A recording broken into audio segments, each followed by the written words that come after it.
down to the studio and to record the show. What is... What? We're doing the show virtual again? For the love of... Okay, let's try this again. What's happening, everyone? Mark Bassler here, and welcome back to another episode of World Wrestling Review. And as you guys can tell, we are now back virtual again. Oh. But don't worry, I'm still here at Dean College. You're just going to see me flop back and forth between the studio and my own dorm. So, boy, there has been quite a bit to review today. So let's not waste any more time. Let's get right into it. So, for weeks now, Alexa Bliss has been delivering quite sinister and very bizarre promos of The Fiend's future return to WWE ever since Randy Orton burned The Fiend alive at TLC. Like, literally, burn The Fiend alive. Randy, no! No! Oh boy, this is very bizarre because, like, you know, Alexa Bliss has pretty much just been torturing Randy Orton for weeks now, almost coming to the point where it's becoming a bit repulsive, if I may say.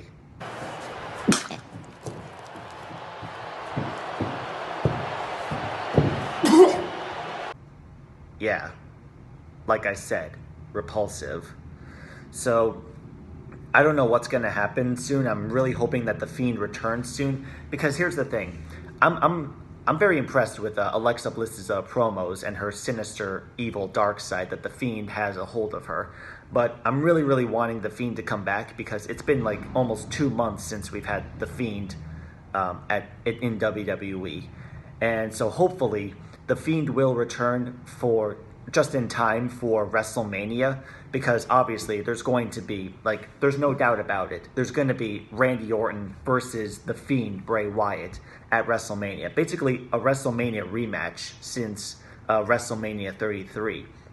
So I believe actually that there's going to be a Firefly Funhouse match between Randy Orton and The Fiend. I mean, we all saw what happened in the last Firefly Funhouse match with John Cena. So the question is, what's coming for Randy Orton? What darkness is gonna await for Randy Orton?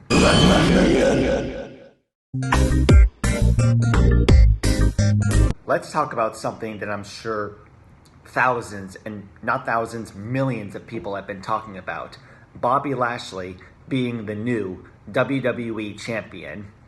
You know, amazing fact, actually, is that Bobby Lashley is actually the third African-American wrestler to win the WWE champion. We all saw back at the Elimination Chamber when Drew McIntyre won the Elimination Chamber match against all 5 competitors. But after the match, Bobby Lashley attacked Drew McIntyre, weakening him enough for The Miz to finally cash in his Money in the Bank contract and win the WWE champion. But Miz made a deal with Bobby Lashley, saying that Bobby Lashley will be the first one in line for the WWE champion. And so after a bunch of stalls and very annoying stallings and excuses, really, as I might say, excuses, Bobby Lashley defeated Miz and became the new WWE champion. Now, I'm very happy that Bobby Lashley finally gets the WWE championship that he's been thriving for 17 years. He's been in the company, and not once has he won the WWE champion. So I congratulate Bobby Lashley for being the new WWE champion. But the question is, who is Bobby Lashley going to face at WrestleMania? There could be so many opponents that Bobby Lashley could choose from. There could be the obvious one, Drew McIntyre. There could be Brock Lesnar. Brock Lesnar could return and, you know, challenge Bobby Lashley for the title. Or it could really be anybody else. But for me, I kind of miss Drew McIntyre being the WWE champion. So I hope, this is my prediction, I hope that it'll be Bobby Lashley versus Drew McIntyre for the WWE championship at WrestleMania. So let's see what happens then, but I'm really, really hoping that we get Drew McIntyre versus Bobby Lashley for the title at WrestleMania.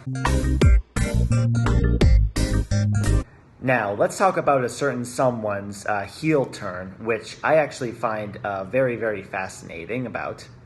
So, for weeks now, Apollo Crews has been going after the Intercontinental Champion, Big E, and challenging him for the Intercontinental Championship.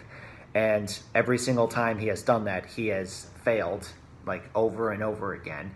And we all know Apollo Crews is always the nice guy, you know, he's always so charismatic and has such a good heart and everything, but I think we all can see, you know, the anger and frustration that was building up and up and up inside of Apollo Crews.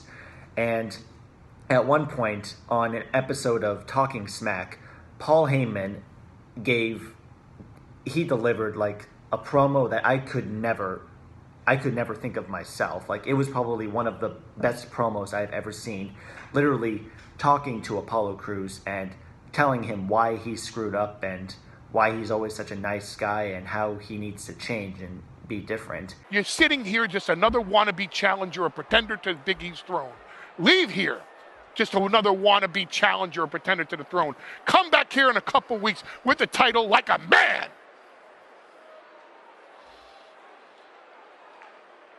And, you know, I think that really lit a light bulb in Apollo Crews' head. Like, it gave him the idea, like, okay, no more Mr. Nice Guy. I'm going to do things my way. It's time for me to, like, take over, and I'm going to win the Intercontinental Championship. And, you know, ever since that promo, you know, Apollo Crews has been changing to the point where he attacked Big E after a match and literally took him out of WWE for weeks. He attacked him with steel steps, and the referee told him to, like, drop the steel steps, and Oh my God, no! So yeah, he did put it down, but it literally landed right on top of Big E and took him out of action for a couple of weeks. But ever since then, Apollo Crews has been a complete changed man. He debuted a brand new persona as declaring himself as a Nigerian, literally as Nigerian royalty. He comes in and starts to speak in a Nigerian accent, and he has along 2 Nigerian guards with him. And he is claiming that this is truly who he is as a person. Like, this is how he truly acts, and this is what he truly is as an individual. So I don't blame Apollo Crews for doing this heel turn. I'm actually quite impressed. Like, I completely understand why Apollo Crews turned heel, because, you know, he kept failing over and over again, and he just got more and more angrier. And, you know, honestly, if I was a wrestler, you know, that's what I would do. That's my motive for being a heel, if I was a heel wrestler. But yeah, he debuted this new persona as Nigerian royalty, and it seems that this is who he is. This is who he really is as a person, like as a human being. And so I fully applaud this heel turn. I'm really enjoying this. So the question is now, will Apollo Crews get another chance at the Intercontinental Championship? You know, it's been quite interesting. You know, there's been so much going on in WWE, like so many good things and a lot of bad things too.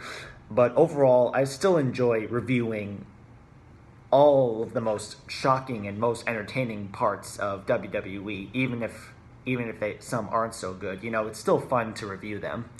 But with that being said, we are all out of time for the day. I want to thank you guys so very much for watching. And until next time, I'm Mark Bassler, and this is World Wrestling Review, signing off. Fly high, or will I fall? Legends made when faith is strong.